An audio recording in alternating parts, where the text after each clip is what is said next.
More medications, less health. Something's broken. Traditional medicine manages symptoms, but true healing addresses root cause. I'm Josh Rimini, pharmacist turned healer. At Beyond the Pills, we merge ancient wisdom with modern-day science to inspire you through stories of transformation, practical trainings, and holistic healing. Join me and other practitioners as we guide you towards vibrant health, body, mind, and spirit, and move beyond symptom management into true healing. Hello, everybody. Welcome back to Beyond the Pills, where we explore the intersection of modern science and true healing to help you reclaim your health, body, mind, and spirit. I'm your host, Josh Rimini, pharmacist turned functional medicine provider and healer. And my mission here is to deprescribe 10 million unnecessary medications and guide people back to the root cause of their health. And today is a very amazing episode. I'm super excited to introduce these wonderful guests. It's one of those conversations that's has the potential to shift how we think about health entirely. For years, we've been talking about things like gut health and all these other facets of functional health. But what if there was something even deeper? What if the real conversation is about the energy itself? Because at the end of the day, no matter what protocol we're running, what gut hormones, detox, if your cells don't have energy, nothing else works the way it should. And that brings us to mitochondria. And so today I'm joined by two leaders helping bring mitochondrial science into the forefront of modern healthcare. We have Dr. Hemal Patel, who's a tenured professor at UC San Diego and a leading researcher on cellular bioenergetics, studying how mitochondria influence resilience, aging, and disease. And Sean Fetcho, the co-founder and CEO of Verséa Discovery, a company behind mescreen, a platform designed to make mitochondrial and cellular health, aging, and testing accessible and actionable. Today, I'm excited because we're going to unlock and debunk all things mitochondria and how they're helping define and redefine healthcare, not just around symptoms, but around energy, performance, and cellular function. So today we're breaking down the mitochondria, the chronic disease, and how energy production impacts everything from fatigue to cancer to human optimization.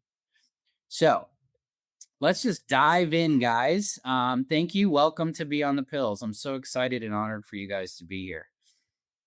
Thank you. It's good to be here. Who wants to start? Hemal, let's start. Yeah. We talked prior to this podcast recording let's give me the rundown of mitochondria. Yeah. So I think one of the things we were discussing, and I think what's obvious in this space is people don't think about mitochondria. So, right, the thing is, if it's not present in your present moment, you don't seem to think about it. So to really understand mitochondria, we got to go back 1.5 to 2 billion years, right? This is when it becomes important to who we are now. And so this happened a long, long, long time ago.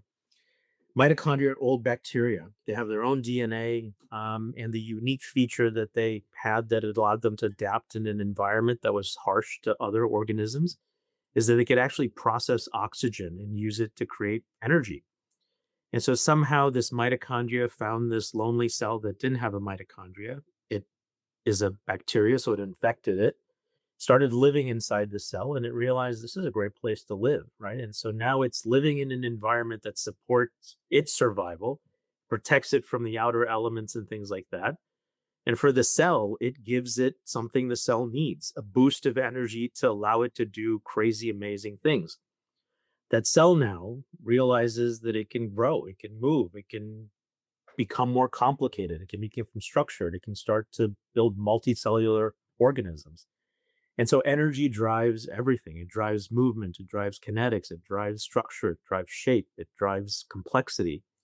And so this is that first moment about 2 billion years ago that came together that make us who we are. Mitochondria, because they are their own organism, they divide. And so they continued to divide in this cell. As that cell became 2 cells, 4 cells, multiple cells, organs, this grew. And so if we think about our bodies now, the guesstimate varies quite significantly, right? It's anywhere from 100 trillion to a quadrillion mitochondria that now exist in our body. That is an insane number of aliens living inside us that do crazy, amazing things. And they regulate a lot of our biology. What you learn in high school is they are the powerhouse of the cell. They make the ATP that allow us to do something. Unfortunately, we don't have Tesla batteries that store inside us. And so we constantly have to make energy because it's used and burned all the time. And so we need to have systems that are working efficiently, consistently to do this. Prime example of this is the heart, right? The heart beats. In order for it to beat, it has to use ATP, which is the energy that mitochondria make. And the mitochondria is 30% by volume, the density of a heart cell in the heart itself. It's a huge mass of the actual tissue. I think the numbers sort of picture that you make almost 4 kilograms of ATP a day, but your mass doesn't increase 4 kilograms because as soon as you make it, it's used, and then you got to make more of it. And the unique element, and the heart becomes a unique example of this, is that if your mitochondria stop making energy, your heart stops beating and you're no longer present, right? You're no longer alive. And so they not only are this source of energy, but they are the regulators of survival and death and all of these, the control points for all of this as well. So in addition to making energy, they regulate cell signaling. They regulate how things behave and orchestrate in a cell. And whether that cell lives or dies is regulated at that level of the mitochondria. And so they become this really complicated thing in a cell that has its own DNA. They can create, regulate, move. There's evidence. I mean, we can go far off, and our discussion will sort of lead into this. People have actually figured out that you can actually isolate mitochondria from an organ that's really doing well, inject those mitochondria into an organ that's not doing well, and that organ that's not doing well starts to do better. These mitochondria have retained their ancient nature of infectivity and transformation. They can actually move into these things. The next phase of therapy, I think, is mitochondrial therapy, right? Can you actually take mitochondria that you culture, grow, create in a bioreactor and transfer them to living systems as a way to improve health in a dynamic, structured way? And so it's endless, right? These things are probably the most important thing to regulate our life and our traverse through it, whether it's healthy, whether it's diseased. These are the things where it ultimately comes down to their behavior and how they function as a control point for this. And I think from the standpoint of where we've been thinking about this is to not understand that you are missing the most important component of how to dynamically shape and shift your health and resilience long term, right? And I'll let Sean sort of translate for me and make this come down to low level. But yeah, let's bring it down a little bit. But there's some key pieces. Like when I went through functional medicine training, we talked a lot about like when in doubt, treat the gut. So gut brain health. We understand that connection. We've studied it quite a bit. And then we'd get down the road, and then all of a sudden we talk about mitochondrial dysfunction. Yeah. We talk about the root cause of everything, which is down to the energetics of it, like you said. And I didn't realize this till recently either. Like I had no idea in all my years of training and all these different modalities, like that mitochondria were a bacteria. Like Yeah. I had no, like you don't talk about this in pharmacy school, functional medicine. They just say True. it's the powerhouse of the cells and you do it, right? Yeah, and the hypothesis I've had around this is if you think about, I mean, there is the gut to everything axis that people talk about, right? There's papers that show your gut talks to your heart. Your bacteria can regulate. If you eat the right yogurt, your heart's going to beat amazingly. If you eat the right yogurt, your brain gut axis is going to be primed. And you think about, well, what is that gut talking to? It's not talking to your neuron, it's talking to the mitochondria in your neuron. Yeah. Like talks to like, right? And so Yeah. that's where that communication piece, I think, comes in. Well, and that is like that's what resonates. Like to me, when you made the analogy of like there's like I don't know how many trillion critters you talked about in there, but because we talk about it in gut health, there's more of them than us. And now we're talking about mitochondria. And it's like there is a symbiotic component. I'm talking a lot about biorhythms lately and coherence and everything Mm, moving in this way. Yeah. rather than going against nature. And you're talking about the origin of this nature. So Yeah. Sean, bring Yeah. this down to the level where Yeah. maybe Well, maybe I most mean, people can hear this, because I love tracking you, Hemel, but I'm like, woo, what yeah. like you were telling me a lot about, like, people just don't know what, like, this thing called mitochondria and why it's so damn important.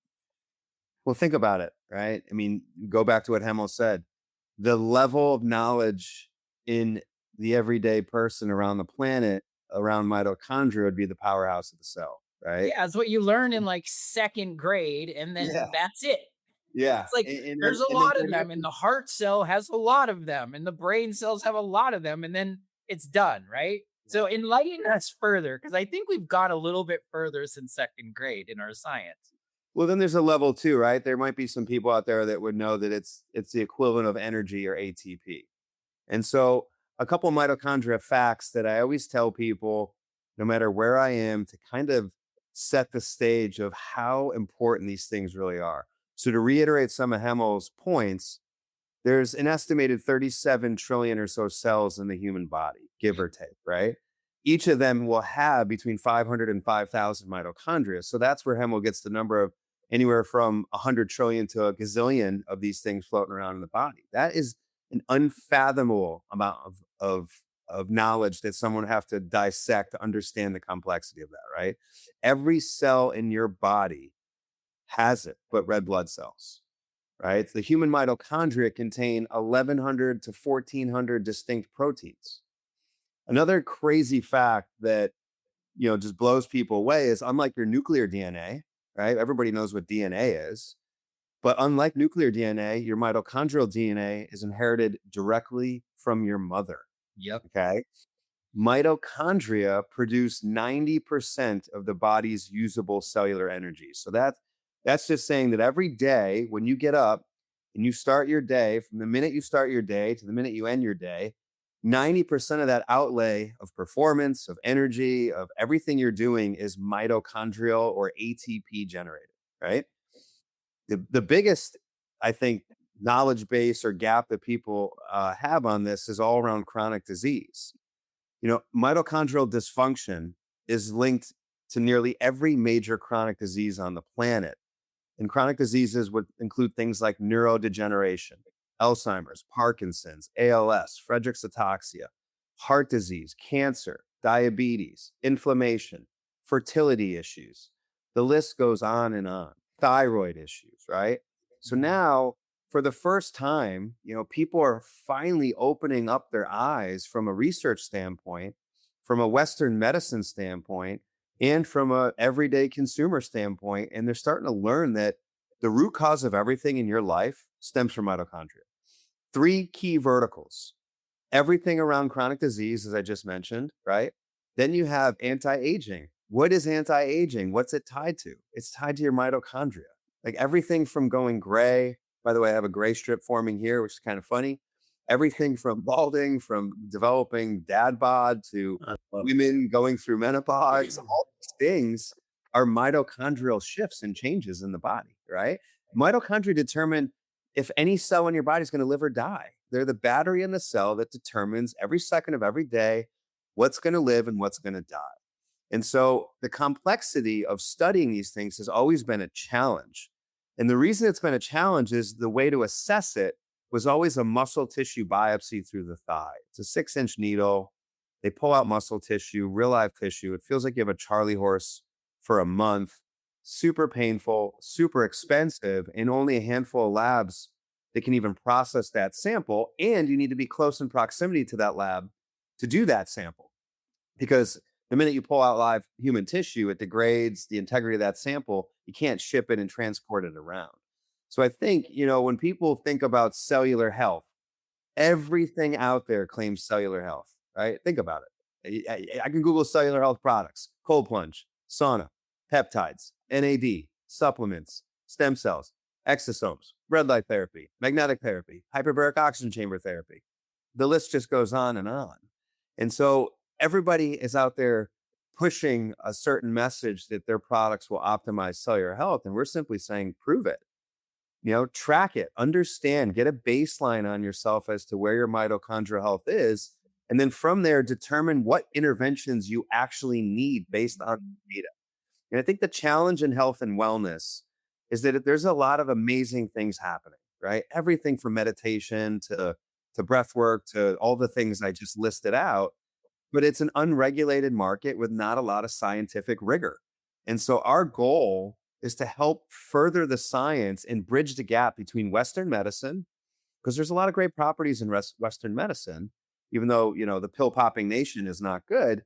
But then how do you start to look at this Eastern and this wellness space and start to legitimize it through real data, real understanding, and root cause, which is what we're talking about, mitochondrial and cellular Well, and that's where I think the essence of modern day technology is supplanting itself now. We're having conversations around Eastern and Western at the same time. Spiritual meets, the scientific rigor, and looking at it from these perspectives. And this is why I love having both of you guys on at the same time here is, you know, yeah, we've all known for years that the root cause of a lot of things is energy, and mitochondria is energy. And if it's not working, nothing works, because we all know the body has an innate ability to heal.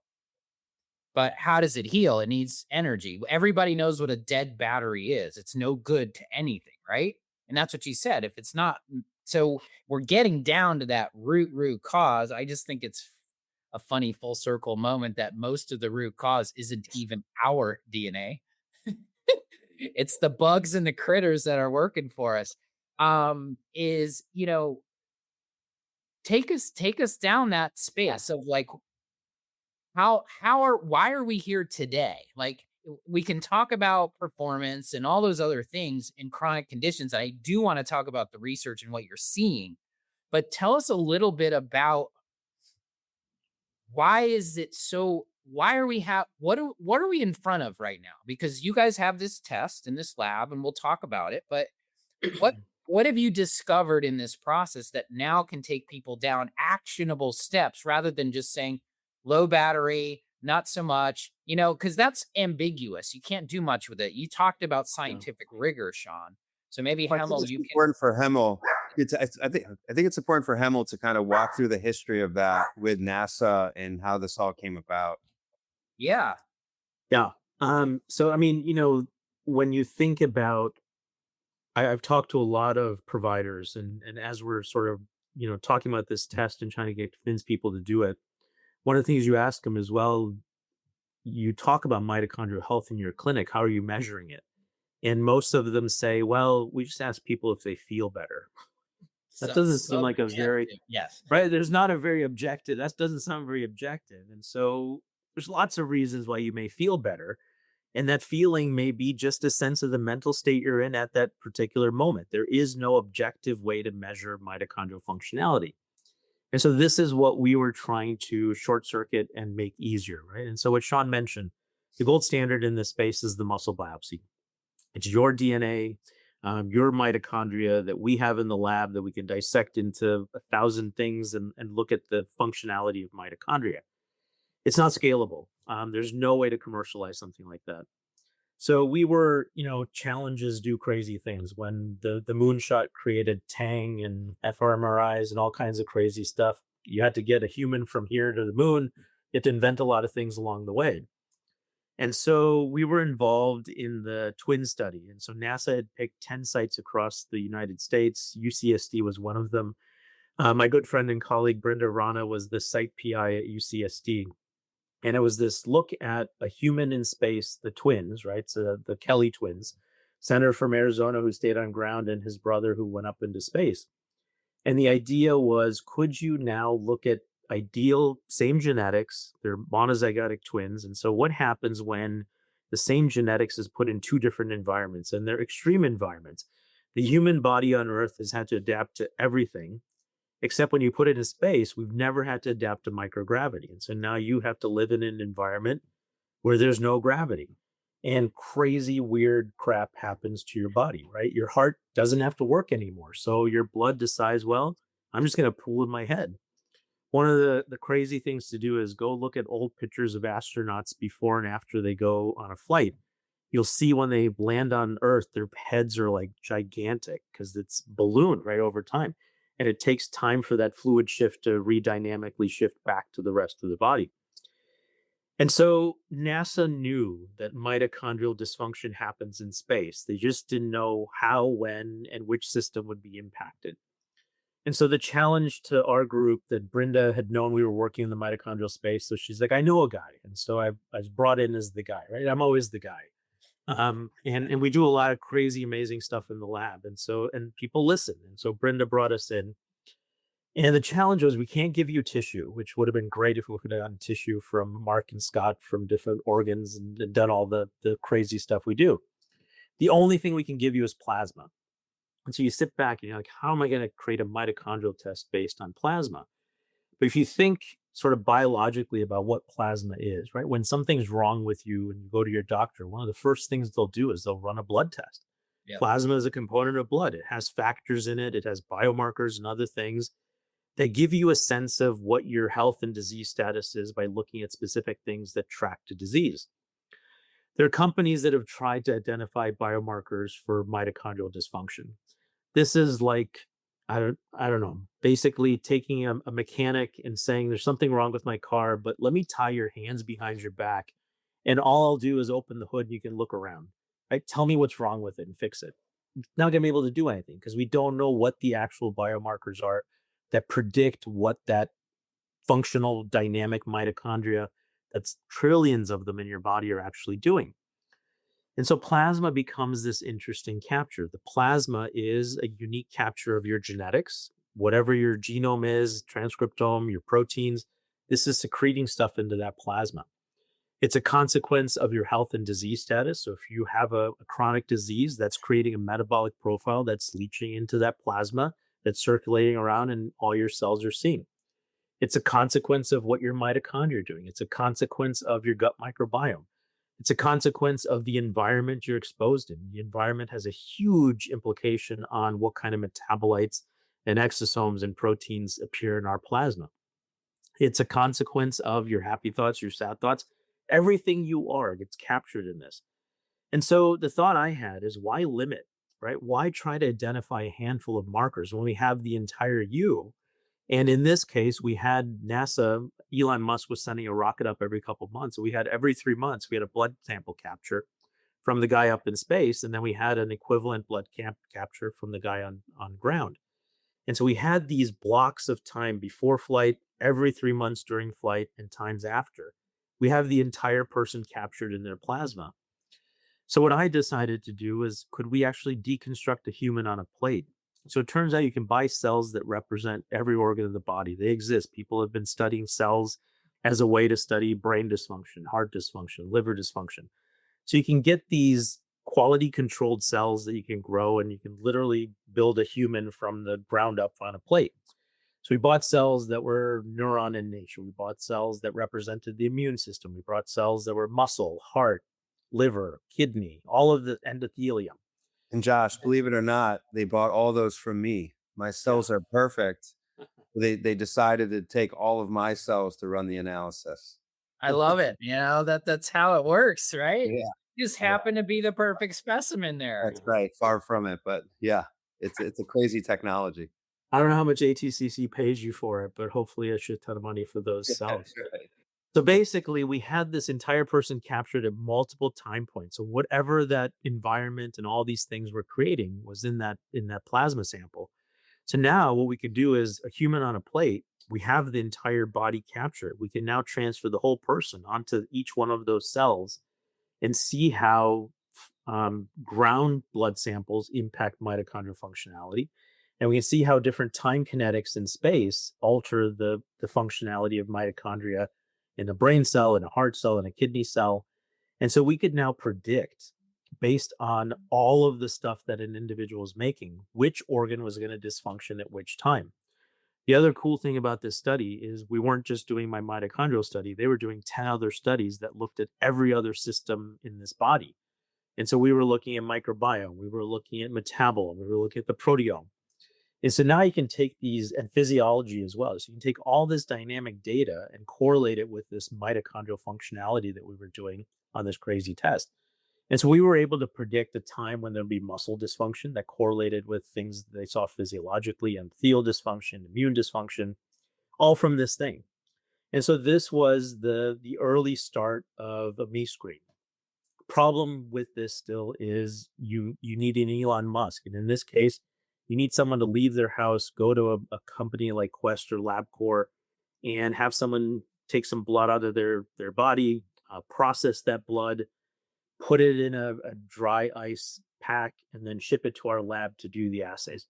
There's a lot of barriers still, right? And so, could we miniaturize this technology so you eliminate all of those barriers? And so, we essentially, I should have these around on my desk, but we basically have this bilayer blood card. It's a serum separator. So essentially, it can get sent to your home. You poke a finger, couple drops of blood onto this first window. The bilayer wicks the serum into this second space. The cold storage issue is a huge thing if you're shipping blood samples. Once this card dries, we've shown stability at room temperature beyond 6 months. So you could literally get one of these samples from anywhere in the world without having to worry about cold storage, without having to have a professional take a sample, even though you can get professionals to do this in their clinics and other things way better than people poke their fingers at home. But then basically, this card comes to us into the lab. We basically take a punch of that serum. We've got the entire you captured from a biochemical perspective. Your metabolites, your exosomes, your proteins, everything, your environment, your thoughts, your DNA, your microbiome, all of that stuff that you're making, we have it captured on this card that can come from anywhere in the world. And we essentially run the NASA type assay, but we've optimized this for a muscle cell. Muscle is a good overall barometer of metabolic health. We have a lot of it and it consumes a lot of energy. And so it becomes a first barometer of this, right? I mean, their mitochondria are different, whether they're in your brain, heart, muscle, and other things. But we needed to start somewhere. And so basically, we can take you, transfer it to the cell that's never seen you, and give you a sense of what your cells in your body are likely doing from a mitochondrial perspective. And the test gives you deep insights, right? Mitochondria do a lot of things. They function, they move electrons through this gradient to create this hydrogen gradient to make energy. Yep. They make reactive oxygen species, right? And so if you're only measuring how the electrons are moving and you're not measuring reactive species, you don't know if it's a functional or dysfunctional regulation of energetics. And they also are dynamically shaping and shifting. And so you have to know some element of structure and dynamics. And so going back to that mechanic analogy, what mescreen does is it unshackles that mechanic. It allows that mechanic to close that hood, get into the car, turn that car on, actually take it for a drive. He's going to be able to diagnose what's wrong with that car other than those biomarker things that are just predicting something that may or may not be. And so this is where I think this is really going to lead to this transformation.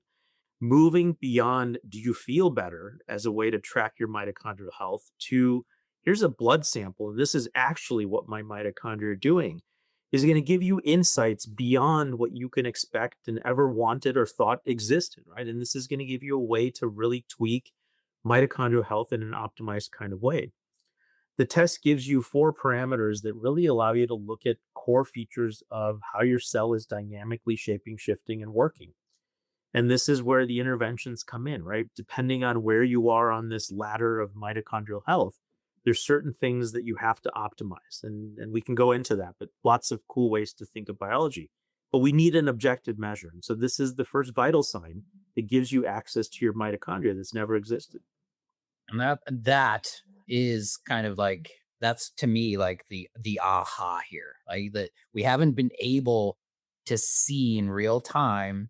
When you're saying like there's a snapshot here. It's just like a balance sheet on your, if you're an entrepreneur, you've got different types of financial snapshots that you need. One's a moment in time, and then what are the predictors along the way? Like what can we see from if this, then that? And what you're describing to me feels very much into the space of like if we're saying that root cause is coming from here, but then we're seeing it in real time rather than a provider just saying, "How you feeling? How's your like your energy?" Right? And it's like, Yeah. oh, it's literally there.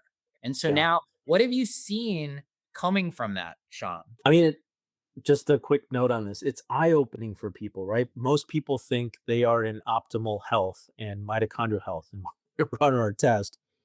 They are shocked sometimes to see that some of the things they're doing and putting into their bodies may not be optimal for their bodies, right? It gives them a blueprint of how to navigate out of that. Well, Well, that's the yeah. piece though. Like personalization is where we're at. This is why Amazon, Big Pharma, and all these things, they can't get down to the person. And now we're getting down into the mitochondria of the person. And Yeah, but to Lemo's point though, it's not all roses for a lot of people, right. right? Well, that's what we're saying. Like you might feel on the outside or look like you're in optimal health, and then you're going down. Like I know a ton of biohackers and a ton of people on everything that they're ever doing. And it's like they might look good, but inside they are a wreck. Yeah. And here's one, this is one way to like not like debunk all that, but it's the next step, right? It's the stage where we're talking about going beyond. It's the Yeah. now, it's not that the old system was broken, it just it wasn't complete enough.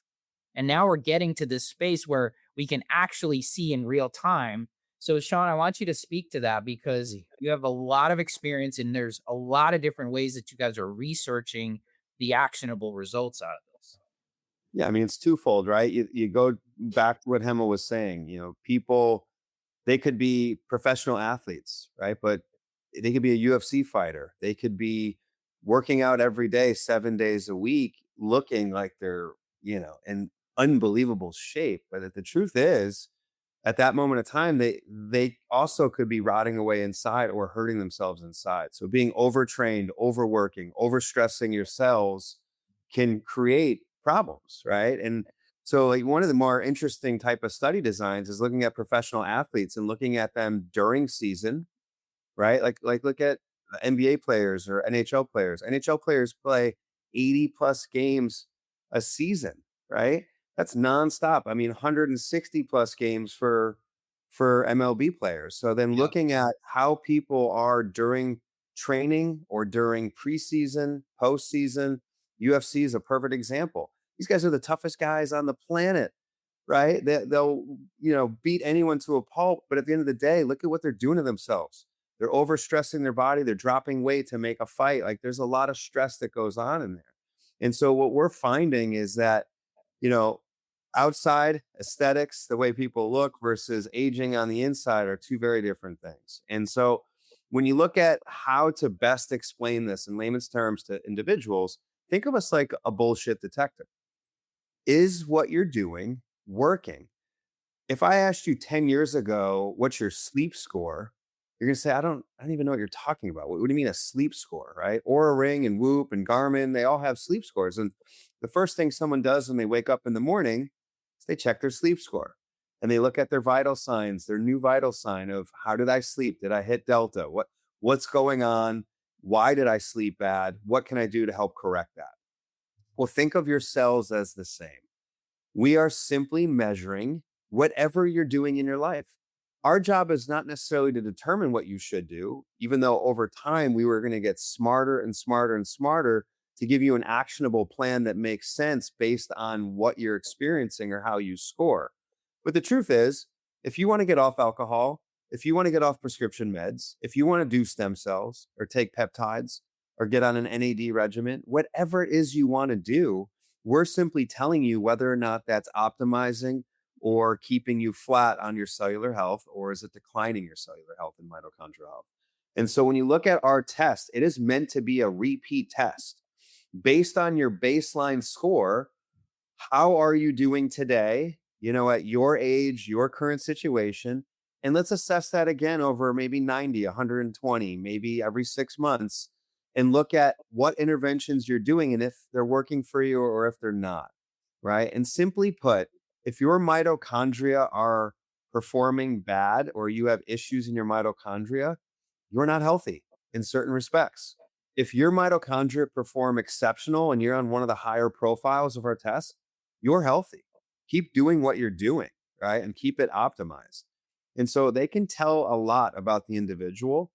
And, there's a lot of different testing out there. And, Hemal, he said it best on one call about a year ago that it really resonated with me. And when he's talking about biomarker testing versus our type of test, right? If all three of us go out partying all night tonight, then we decide to eat Waffle House or In-N-Out Burger at 6 in the morning, and then go get a blood test or go get an epigenetic test. Those tests you're going to have an impact on that test score, right? Because of the environmental conditions or the stressors that you put in place prior to doing that test. That's why when you get blood work, you're supposed to be fasted for what, 12 hours? Nothing but water before you take the test, because they're trying to get you leveled out to get the most accurate reading of your blood. Honestly, if you're going to get blood work, you should get blood work probably done 3 times in the course of a week to run a comparative to make sure that you're seeing, an equal result across the 3.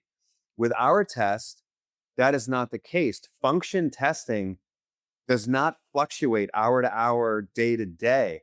Think of us like a glucose test, right? A blood sugar test. Like, we're the same type of concept in that your cells don't move second to second, hour to hour. If you're going to get off alcohol, or you're going to change, your diet, or get on prescription meds, or get on supplements, you got to look at that over a period of time. Yeah. Your cells take time to shift. And that's why, I look at supplement companies on Amazon, and someone will write a bad review on a supplement a week later after receiving the product. I'm like, that doesn't make any sense. How would you possibly state whether that product worked for that individual after 1 week of usage? And so I go back to the bullshit detector concept, which is we're simply telling you over time how you're faring in your overall cellular and mitochondrial health. And so really, people should get this done the minute they're born as a baseline establishment and look at it over time. But back to what Hemal had said a year ago. What is the one thing in your life that does not change the minute you're born to the minute you die? Actually, I could dig you up 50,000 years from now and still pull it from you with an accurate sample. And that is your DNA, right? DNA doesn't change. It is who you are from the minute you're born to the minute you die. What is the one thing in your life that changes every second of every day from the minute you're born to the minute you die? It's your metabolism, your metabolic health. It's constantly changing and evolving, right? And we are looking at real-time assessment of where you are today. That's function testing. And so the key to this future of health and wellness is all going to be around biometric data. And it's not just our test, right? Our test, coupled alongside of a full blood panel, coupled alongside of gut health and microbiome testing, coupled alongside of a genetic test, right? There's no reason that people shouldn't get one test, but you don't need to do it repeatedly. It's your genetics. It's who you are. Once you get all of that done, you have a well-rounded biometric assessment of the individual. And from a provider standpoint, they can start to make really, really educated decisions on what you actually need. That is the future of medicine. That's personalized medicine. Let's look at baseline data, do interventions, and then assess whether they're effective or not. And if they are effective, keep doing those interventions to continue to optimize your overall health and wellness. That's where this whole thing goes in the longevity space. And I'm glad you're bringing light to that, because I have a lot of conversations around this too. Is we're not talking about deficiencies. We're talking about optimizations. And when we talk about human optimization, we really want to see, and personalization is what you said, is like test. Now let's treat in some ways, whether it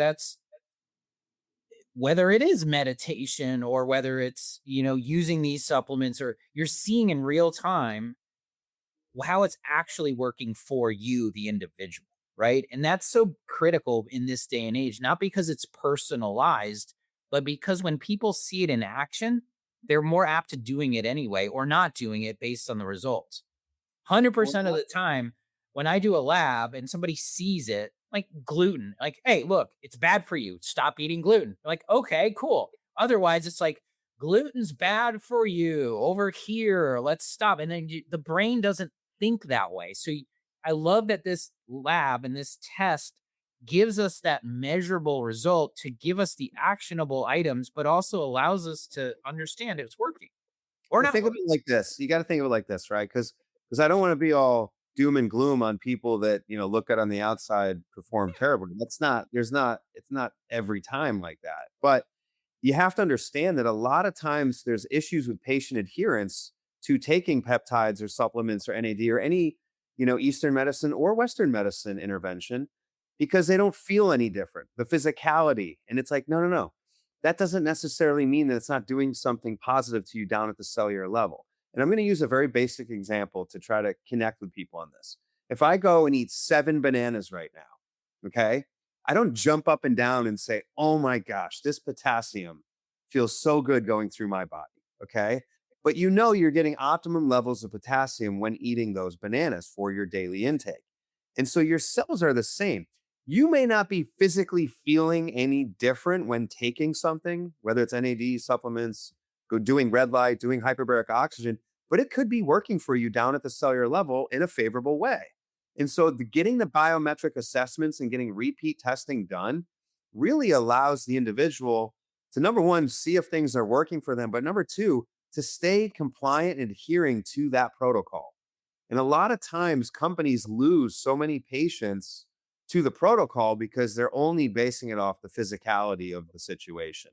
Your health and your wellness and your well-being is mind, it's body, and it's spirit, right? It's all three. It's connecting all three. And Hemal mentioned this in the beginning of this interview and this discussion around what is the core essence of your biochemistry and your proteins, your enzymes, everything about you. It's also how you feel. That's captured in your serum. That's really powerful because at the end of the day, stress plays a critical role in a lot of things. We all know that, right? Anxiety, depression. If you just lost a loved one, like there's things going on in people's day-to-day lives that drastically impact their overall health and wellness. I mean, everything you had mentioned, meditation and breath work, I mean, that's healing people, like literally healing people just through connecting with source, right? So you have to look at your health and wellness with all three. And I'm not going to name individuals, but there are a lot of influencers and biohackers out there that only look at usually one or two of those things. It's A lot of body, it's people look body, at it's body body. I only. get it.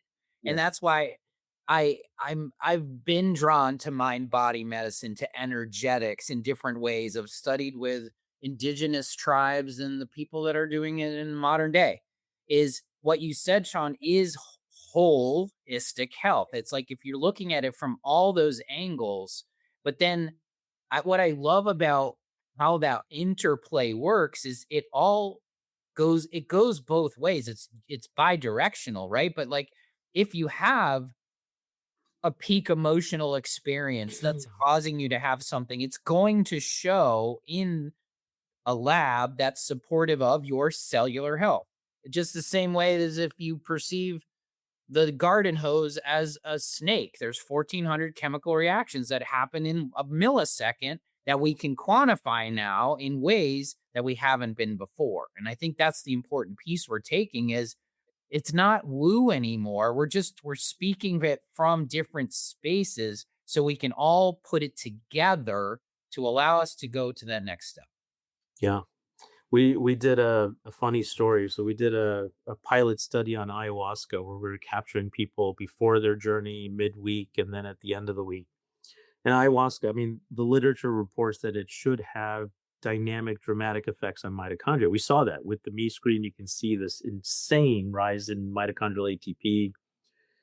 It crashes eventually, so it's something that you got to keep doing. But one of the things that we noticed when these cards came into the lab, it must mess with your coordination, right? There's a box that you have to get the blood into.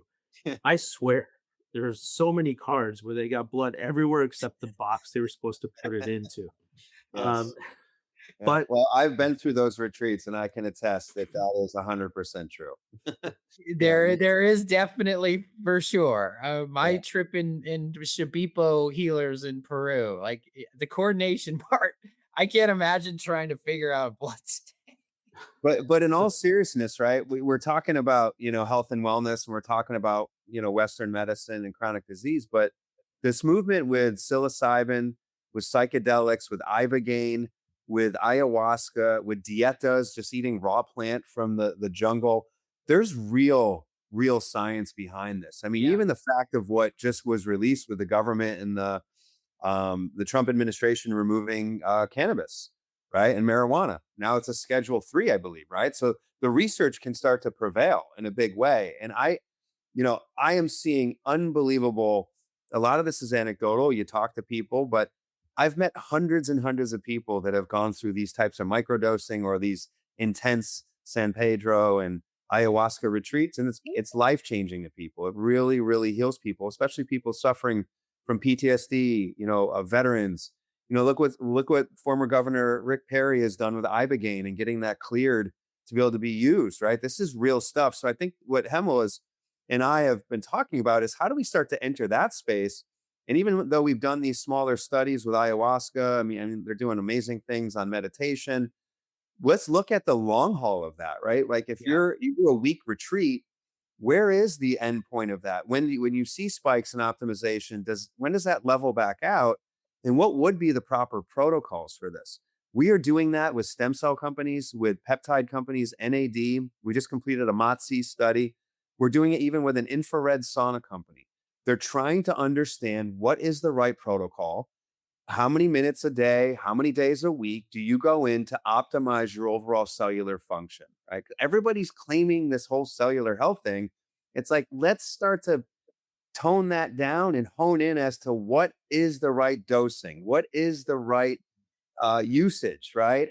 How often, how long do you have to do these things? So I think the science is going to prevail.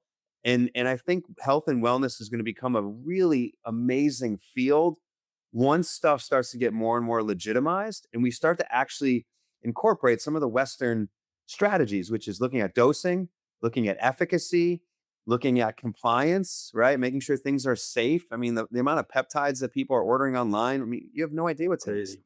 right? It's crazy. Yeah, I Do think that I'm it's the going to evolve. compounder that's in the middle of it too. Like looking at it from, research based, all like this whole health and wellness and longevity like realm it's very wild west. And I know Hemel's been at the forefront of research and you guys are looking at this. And yes, I think this is exactly what we said. I wish I had had this test when I went to Peru. I did a QEEG on my brain pre and post ayahuasca because I wanted to see the empirical data of what really happens. And this is the kind of lab. It's showing you, we talk in functional upstream, downstream a lot, right? But in this case, downstream is what we're seeing. We're seeing like, what do these interventions do for your cellular health in real time? And that's super important and critical. And where I think we're going to start catching up in the space of, instead of removing some sickness, is restoring some balance and then seeing what that quantitatively looks like from a subjective point of view and an Yeah. objective point of view. Yeah, and look, we're only at the tip here, right? Yeah. I think this is going to be a massive tipping point. AI is being incorporated into life and everyday life, and if you looked at AI 2 years ago till now, it's insane. Since we've been on this podcast talking, AI's gotten exponentially smarter than the three of us, unfortunately, right? And so it's moving in a way that, when utilized correctly, I think it's going to further the science across everything health, including chronic disease and root cause research to help solve real problems. And so, we're doing some amazing things. We just had a study that was accepted for a major conference in hematology with the leading cancer institution in the world, MD Anderson, looking at rare leukemias. This particular study was with CLL, which is a rare blood cancer that it's deadly, right? And these cancer treatments, and there's a lot of great innovation going into it. But if you can look at root cause of chronic disease, things like Alzheimer's, Parkinson's, these destroy families, right? Living with someone with Alzheimer's, ask any caretaker, family member, loved one. It is detrimental to the family. And if you can start to solve these problems and figure out how to slow the progression or the onset of chronic disease, or maintain it or minimize it while you're living, so you have a better quality of life and you're not shaking when you have Parkinson's, you could go play with your kids instead. This is where this goes. And I think when we have a conversation 5 years from now, 10 years from now, it's a whole new world that we're living in. And science is going to prevail alongside of these new wellness types of things. I am a firm believer that peptides are a game changer, right? There is no doubt that there is a ton of utility in peptides, but let's start to research them. Let's figure out what to use and when, right? Not everyone should be dosed the same in anything. A girl that's 110 pounds shouldn't be dosed as the same as an NFL player that's 350 pounds, right? Let's look at more of the efficacy, the dosing, the safety profile, the titrating of wellness and when you should do things. I think it's going to be really exciting. We want to be a part of that. Think of us like Switzerland. We're not here to do anything but provide insights and actionable insights for the individual, for research and academic institutions, and for all those wellness products out there and services out there that are trying to validate that their product or service is showing a physiological benefit down at the cellular level. We're here to help them and support them to generate that data. We do all sorts of research on outcomes and effectiveness research. We do academic institutional research, and we provide this assessment tool for clinics and for consumers and patients directly. I love it. So that was a question I have. So at this stage, what can someone actually do with the information when they do the lab? Nothing. No, What insights are they getting? I'm kidding. No, a lot. Yeah, a lot. And it's getting smarter, right? That's the whole Stuff. Yeah. What kind of stuff can we talk about here? So Like, I mean, like I mentioned, right? It's four parts of a mitochondrial core understanding, and so the first part are mitochondria have a multi-membrane system. Inside the inner membrane are these complexes of proteins that form what's called the electron transport chain. Yeah. Scientists are pretty dumb at naming things, so it transports electrons. So let's call it the electron transport chain.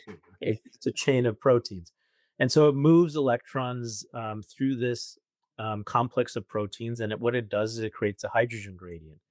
And so in order to understand mitochondrial functionality, you have to know how this hydrogen gradient is created, how the electrons are moving, which complexes are feeding into this. And so you have to be able to functionally look at that element, right? You can't look at one of the enzymes and say, well, complex one is behaving this way because this enzyme is working or it's not working. There's lots of pieces to complex one. So if one piece is not working, the others may compensate or do other crazy things. So you have to know functionally how things are dynamically moving through that system. And so the first part of our test is essentially a mitochondrial stress test that we do. So we put someone's basic them onto the cell, and we see how the basal respiration, so mitochondria respire because they're breathing oxygen, right? This was the early source of how oxygen's handled. And so as they're respiring and breathing in this oxygen, you can see how there's an upper downward shift in mitochondrial functionality. So if there's something hyperactivating in someone's biochemistry that turns mitochondria on, we'll see this baseline respiration move from even keel to higher. We tend to see this sadly, in biohackers who think they're doing amazing stuff, but they're taking a lot of things, right? A lot of people I talk to, when I see and this, streaming up a lot, right? Hemal, they'll get on something and then get on another thing, or there's too much going on without staying. The soup du jour. Yeah. And when I notice this high, I'll always ask, so let me guess, you're on like 20 supplements, you take about 15, 30 pills a day. You're spot on, right? Most of them are really heavy into this thing. If you need that many things to balance your body, go do something else. Just go stand in the sun for half an hour, right? That may do a lot of those other things. So that's where the test starts. Are you up or down? If you're down, that could be a good thing, right? One of the things we're seeing is that hyper-optimized individuals actually shut all of their energy down when they don't need it. And so they actually become energy sort of compromising, right, in this situation. But then you can also see this in certain diseases, right? If you have long COVID, if you're struggling with chronic fatigue, we tend to see a lower baseline respiration because you're creating a biochemistry that supports this. So the moral of the story is the baseline respiration tells you something, but you got to have other pieces to inform whether it's a good or a bad lowering or a raising or other things. So the next part of the test, then we start probing different enzymes within the mitochondria. And so could you block a particular enzyme that makes ATP to test the efficiency of the mitochondria? And so we have an efficiency test that we do. And this gives you some idea of whether the structure is competent, whether everything's being coupled and tightly regulated or not. And it gives you insights into cell biology that you may not completely infer from functionality of mitochondria. Leaky mitochondria could suggest that there's some dysfunction happening in membranes and other systems downstream or foundational that you haven't thought about.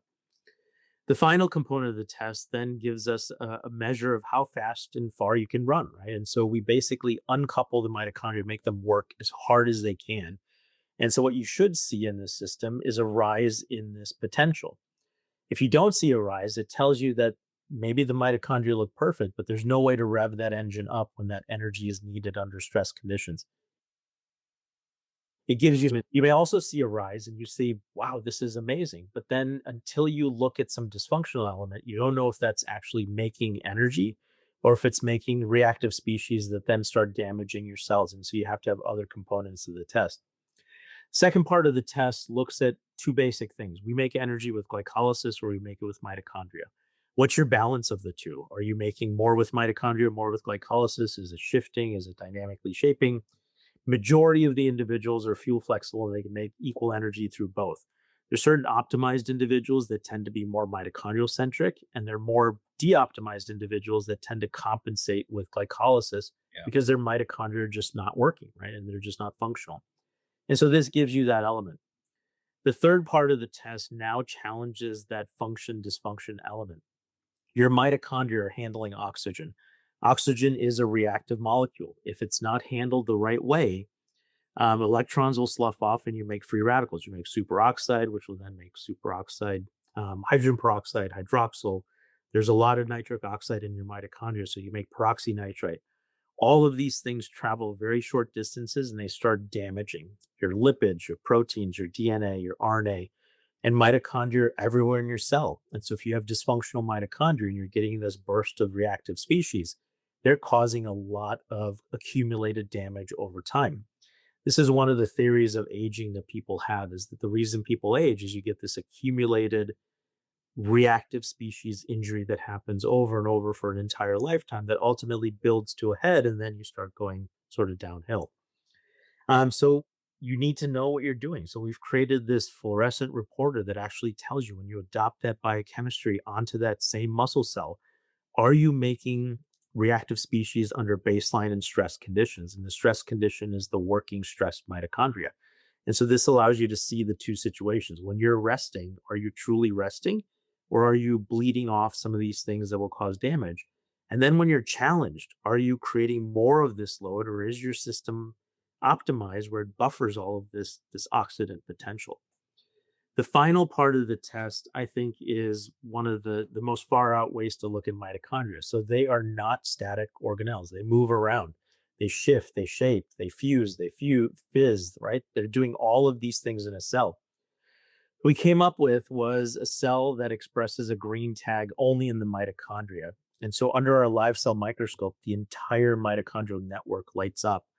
When we adopt your biochemistry onto that cell, we can see how this network is dynamically shaping and shifting. And so the AI will give you basically a predictive network dynamic stability score. So is your network being stable, or is it falling apart and not responding the right way to stressors? If you look at every mitochondria in the endpoint cell of an individual that has chronic disease, non-communicable chronic disease, heart disease, neurodegeneration, one of the hallmark features you see is the mitochondria become isolated. They become separated from the rest of the network. When they're separated, they're no longer around their symbiotic relationship that they have internally as well. They're no longer around their social dynamic network, and they can't buffer toxins and stressors. And this is a way to suggest that your network is not behaving the way it should. And our test allows you to look at this. So nuts to bolts, it gives you function, dysfunction, and dynamic structural elements that give you a complete picture of what your mitochondria are doing. This then allows you to figure out where you need to start intervening. So if you see issues with your network efficiency, it suggests that there's a foundational lipid problem. I think very basic about cell biology. There's the first thing you have to fix in most chronic diseases, I think, is the membrane. I think every disease is a membrane disease, which ultimately manifests in an energetic compromise, right? But we can't measure membranes. We can measure energy. And so membranes become sort of this lost thing. And so I really think that foundational to chronic disease is supporting your membrane. I've talked to people. What's the most long-lived organism on planet Earth? Any ideas? Hmm. In the ocean, Okay. Sounds good. giant clam. If you think about what this giant clam, right? So 500 years old, and some guy decided to open it up and killed it because now he exposed the inside to the outside. It has this really hard shell. The ability of it to retain an inside that's perfectly clear versus what's on the outside, all the stressors, all the pressures, all the environmental stressors that come into the system, that thing never sees it because it doesn't open that giant shell to survive, right? It has a limited capacity. Our membranes are the same thing. Unfortunately, we're not a hard shell, we're a soft membrane that has it. But once those membranes start to decline, your inside starts to see the outside and it starts to react in a negative kind of way. The longer you keep that barrier functionality, the longer you're going to live, the longer you're going to have this longevity resilience phenotype. So, in most individuals that have poor mitochondrial dysfunction on our test, this is where you start. You start with foundational membrane support from a basic level and skip the fancy stuff, right? You got to go to omega 3s and all that stuff. You have to do basic building blocks of membranes: phosphatidylcholine, phosphatidylserine, ethanolamine, and inositol. And you need those things to build bulk. The fancy stuff can come later once you're optimized and you need fancy lipids to do crazy signaling kinds of things. Once you have that foundational support, the next thing that most people struggle with, if that doesn't fix the problem, is death, dying, decay. These things build up in our cells and they gunk up the system that needs to digest and eat and transform and reutilize. And so as we get older, as we have chronic diseases, autophagy, mitophagy pathways get deactivated, and this leads to this muck up in the system. So you have to do things that turn these pathways back on. In most cases, rebuilding that membrane structure should do some of these things, but if it doesn't, there's natural hacking ways to do this. There's supplements that do this. There's drugs that do this. So you got to get that autophagy self-eating kind of program back on.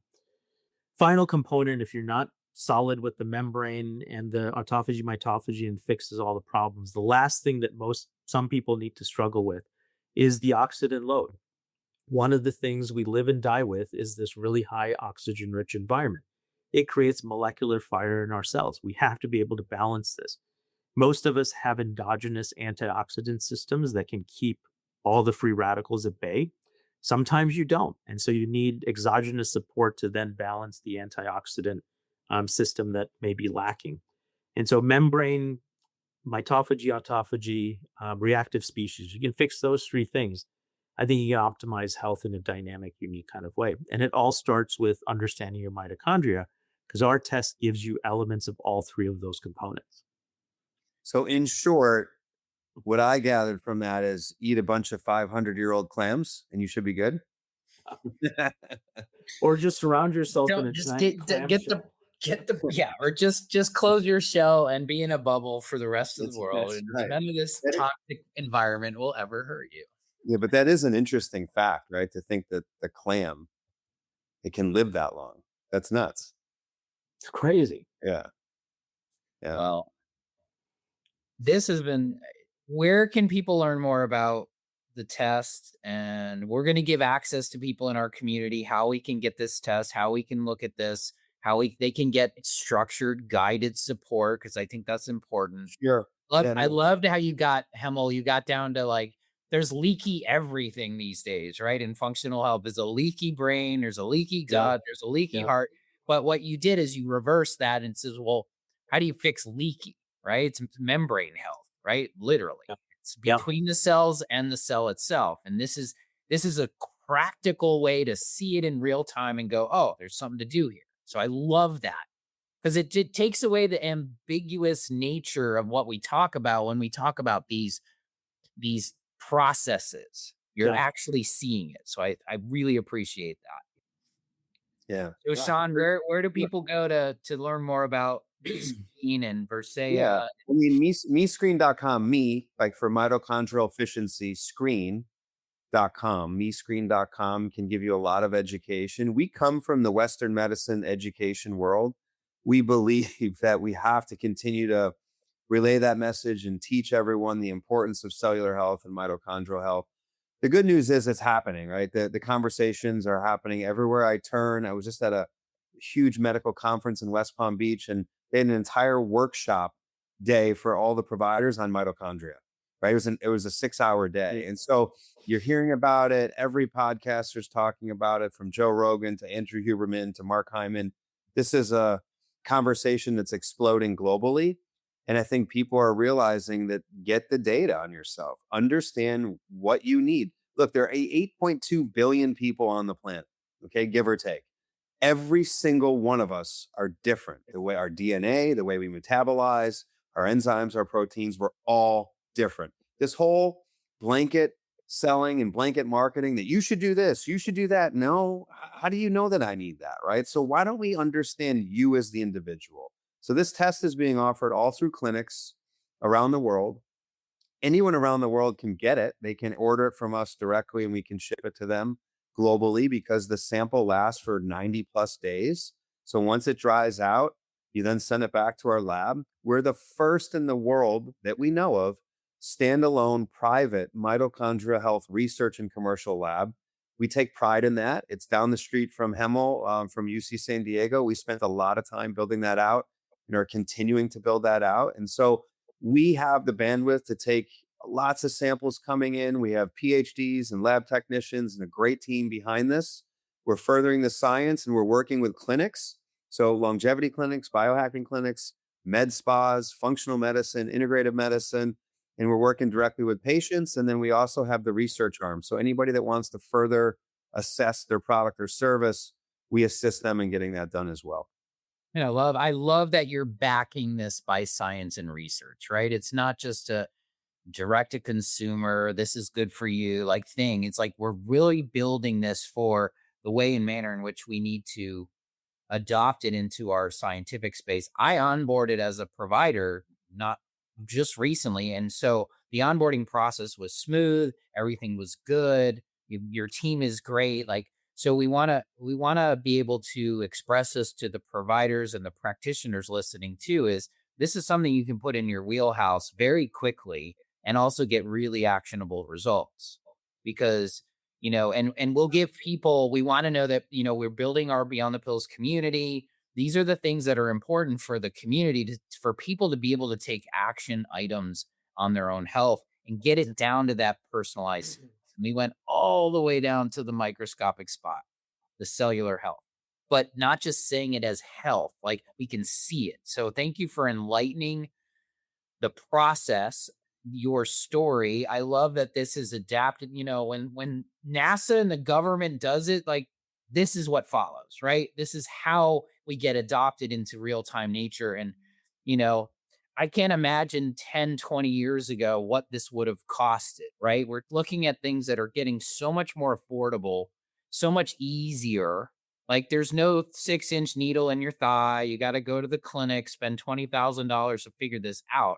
There are a couple $100 gets people to the next step, which is actionable. And I think, to me, that is the true measure of where we're going with the future of medicine, which is personalized and which is moving towards actionable things we can do to heal the body, not just mask the symptom of what's underneath. So this has been an amazing conversation. If I'm going to ask you both one rapid fire question, and maybe you can just come with whatever the top of your mind. We'll start with Sean first. Sean, what do you want people to know coming out of this conversation? Embrace change, embrace yourself to get a new metric, a new data set. 10 years ago, people didn't know what microbiome was. 5 years ago, people didn't know what Whoop or Oura Ring was with sleep score. So the future of precision and personalized medicine is here. But in order for you to take the journey on your personalized medicine approach, you got to get the baseline assessments done. So if you're going to take your health and wellness serious, you should really invest in it. And you invest in it through getting the testing, the data done, and then doing interventions and measuring it from there. So just take the leap of faith and get into health and wellness. If you're always on the fence or not sure, start with testing. And I totally see what you said as what I've been also teaching for a very long time is health is your greatest investment, right? And so what Virgil said it, like the best wealth is your health. And so you got to the insurance does not pay for this because it's paying for you to be less sick. This is optimal health. So thank you for bringing that into the light. Hemel, I want to ask a similar question, but a little different. Where do you see this type of test moving towards? Where do you see health and medicine coming in the future? Yeah, I mean, one of the things we're thinking is a next phase of this, and we're looking at non-dilutable funding to do this. Is could this actually start predicting early disease? Right. So, could you take this test as a way to know if you're going to get Parkinson's, Alzheimer's, other things that are mitochondrial driven in the future? And I think there's a path to this. If energetics becomes the key and linchpin to all of this, understanding this early could be a very unique indicator of how you progress down from a health to a disease state. And if you could know this and time this, you could prevent that progression from health to a disease state. I love it. And that's where we're truly trying to get to is the most proactive we can, right? Yeah, Predictors of what we did and have modeling it out. If you do nothing, this is what you're going to be like. If you do something, this is what you'll be like, and looking at that. Amazing. Thank you guys. This cool. has Thank been you. Good. an amazing conversation. I appreciate you both being on. I can't wait to have a round two at some point when we start talking about the research and what it's showing and how we're moving this forward. So thank you guys both for showing up in the world in the way and manner in which you do. We'll be putting all the links in our resources so we can actually get people to see this for themselves. So I appreciate you both. This has been an amazing episode. I'm so grateful and happy for you both for being able to be on the show. Appreciate you both. Thanks. Thanks. Appreciate it. All right, guys. This one's a wrap. I hope you enjoyed. Till next time, stay well.